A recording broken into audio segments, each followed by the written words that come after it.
Hello mga kadiskarte. Nandito tayo sa Villa Norte, Alabat, Quezon. Ito yung isa sa magandang lugar na pinapasyalan dito sa Villa Norte. Yan. Isa itong tourist spot.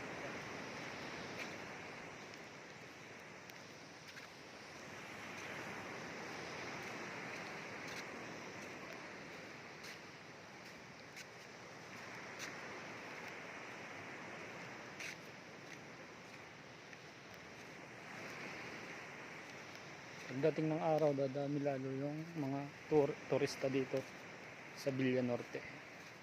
Pag nagawa na yung tulay na ginagawa,